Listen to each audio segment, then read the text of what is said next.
One of the things Bill Clinton said, poverty is a choice. You determine where you decide to belong to. I also agree that poverty is a choice. While I would say, if you were born poor, that's not a choice. That one, you had no control over it. But at a certain time in your life, at a certain point in your life, God gave us all free will and everybody can make decisions, right? You were born poor doesn't mean you have to die poor. Now, if you die poor, that is a choice that you made. Poverty is a choice, my brother. If you want to be poor in Ghana, it's a choice. If you want to live good, make money, it is also a choice. You chose to be poor. Never ever have pity on the poor people because they want to be this way. Poverty is a choice.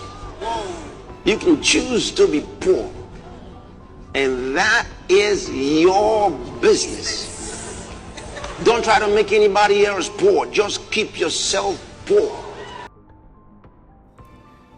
As someone who has experienced poverty and is still experiencing it, I find it absolutely mind-boggling that anyone could sincerely believe that one would choose poverty over wealth.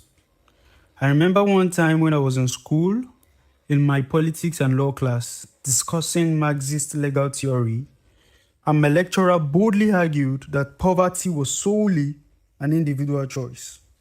My classmate, on the other hand, argued that poverty, wealth, and success are in the hands of God, who gives to whoever he pleases. I was stuck in the middle and couldn't fully agree with either side. As an agnostic, I don't believe that poverty and wealth are simply the will of God, handed out like lottery tickets from the sky. I don't believe that there is a supernatural cosmic force assigning people into rich and poor classes. As an individual, I believe strongly in the human capacity and ability to create wealth through effort, discipline, and smart decision. I've witnessed friends rise from absolute zero to becoming millionaires through painful years of consistency, skill building, and relentless work. But on the flip side, I've also seen the harshness of reality. I've watched people work just as hard, only to be swallowed by circumstances beyond their control. I've seen years of sweat wiped out by a single health emergency, coupled with a bad economy. So yes, human beings have the innate capacity to create wealth. But whether that capacity actually produces wealth often hangs by a thin thread of opportunity and luck.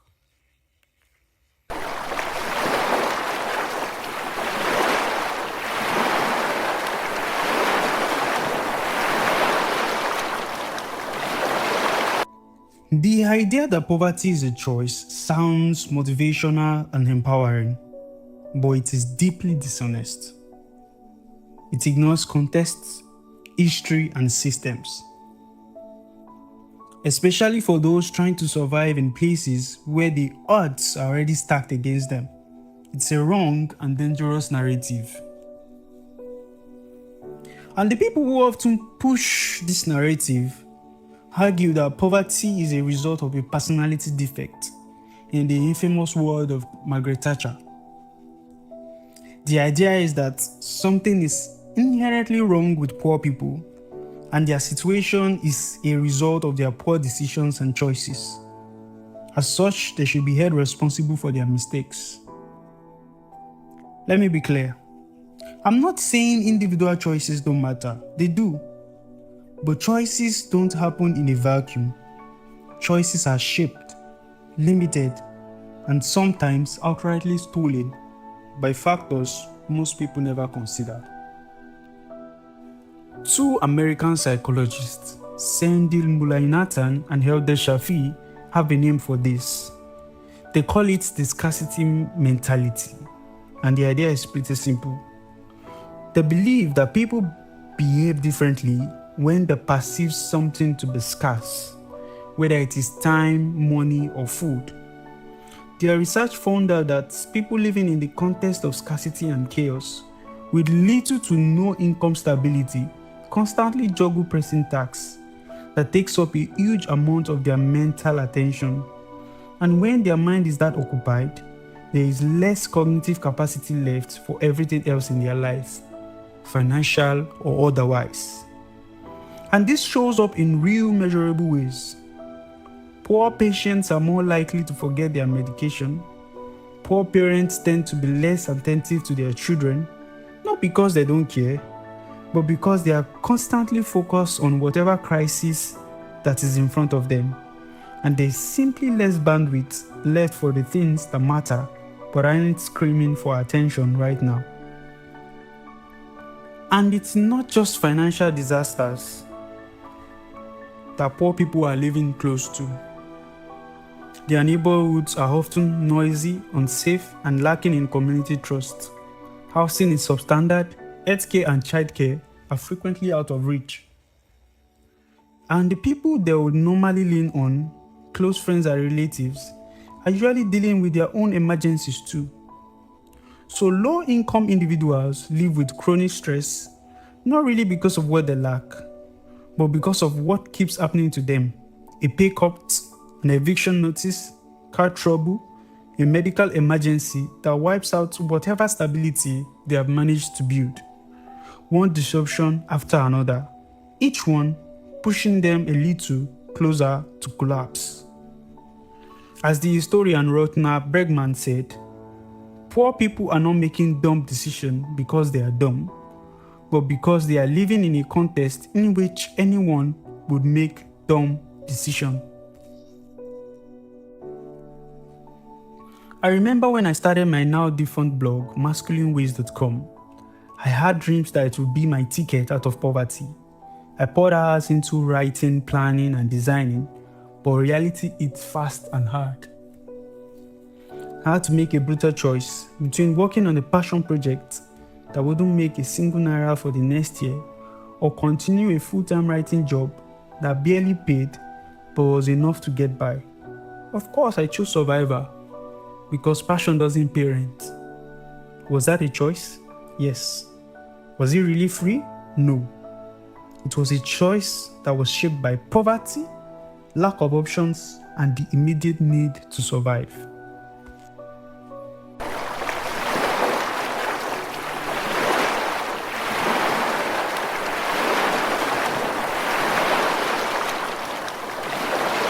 And this is where it gets complicated. When someone spends years in survival modes, their brain adapts. They stop dreaming, they stop planning, they stop believing. Not because they are lazy, but because their world has punished them every time they tried. The longer you stay locked in the chains of structural poverty, the more you are likely to internalize it. Maybe I'm not good enough. Maybe people like me don't succeed. Maybe I should just accept my fate. This isn't because they choose poverty, it is because poverty slowly rewires how you see yourself and what you believe is possible.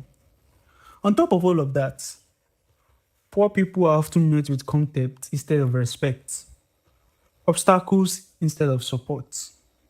Studies have frequently shown that they are looked down upon, seen as incompetent, and often treated as less human. There is a stigma attached to being poor. The idea is that you're a burden on the society, you are lazy, you are unmotivated, and that your situation is entirely your fault. And this stigma does real damage because it makes people psychologically distance themselves from the very help that could pull them out. Some end up underperforming because of it. Others avoid claiming benefits that they're actually entitled to, whether from public programs or non-profits, because they don't want the label that comes with it. Which means the stigma doesn't just hurt people's dignity, it actively entrenches them deeper into poverty. So next time someone tells you poverty is a choice, ask them this. Knowing everything you know now, the scarcity, the stress, the stigma, and the way it rewires how you see yourself, is this a choice you would make for yourself?